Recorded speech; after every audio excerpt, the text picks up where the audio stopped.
सोसायटीमध्ये 15 तारखेलाच कृष्ण जन्माष्टमी सेलिब्रेशन होतं, पण इस्कॉन टेम्पलमध्ये 16 तारखेला होतं. मग आम्ही तिथे गेलो आणि हे बघा तिथे असं दहीचं नाटक बसवलेलं होतं कृष्ण जन्माष्टमीचं आणि खूप छान वाटत होतं.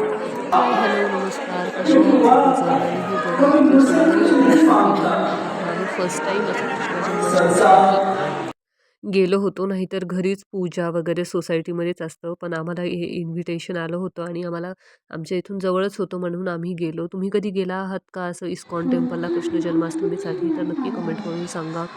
हे इस्कॉन नावच हे मी फर्स्ट टाईम ऐकलं. काय माहिती हे सगळीकडे असं डेकोरेशन वगैरे आणि सगळीकडे टेम्पल्स होतायत याचे. आधी तर असं काही नव्हतं इस्कॉनचे असे मोठे-मोठे कृष्णाचे टेम्पल्स. आपण घरीच पूजा वगैरे करायचो. हे काय माहीत नाही, पण ठीक आहे, खूप सुंदर आहे सगळं. छान होतं सगळं. तिथे जपमाला पण सुरू होती आणि तिथे लहान मुलांसाठी दहीहंडी पण होती. माझ्या पिल्लूने पण दहीहंडी एन्जॉय केली आणि तिथे असं क्वार्टर आलं होतं. तिथे आम्ही मस्त मातीचं एक हे पण बनवलं. त्याला खूप बनवायची इच्छा होती.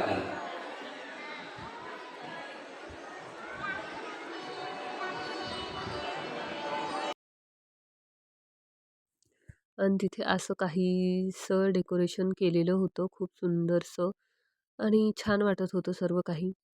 चला तर मग भेटूयात पुढच्या व्लॉगमध्ये. बाय आणि माझे कसे वाटतायत ते नक्की सांगा. ही सुरुवात आहे. तुमच्या सपोर्टची मला गरज आहे. जसं तुम्ही सर्वांना सपोर्ट करताय तसं मलाही सपोर्ट करा आणि माझे व्हिडिओ कसे वाटतात ते नक्की कमेंटमध्ये सांगा. आत्ता माझे फक्त 22 सबस्क्रायबर आहेत आणि हे मला 22,000 करायचे आहेत आणि यासाठी तुमचा सपोर्ट असणं खूप गरजेचं आहे. तर चला मग बाय.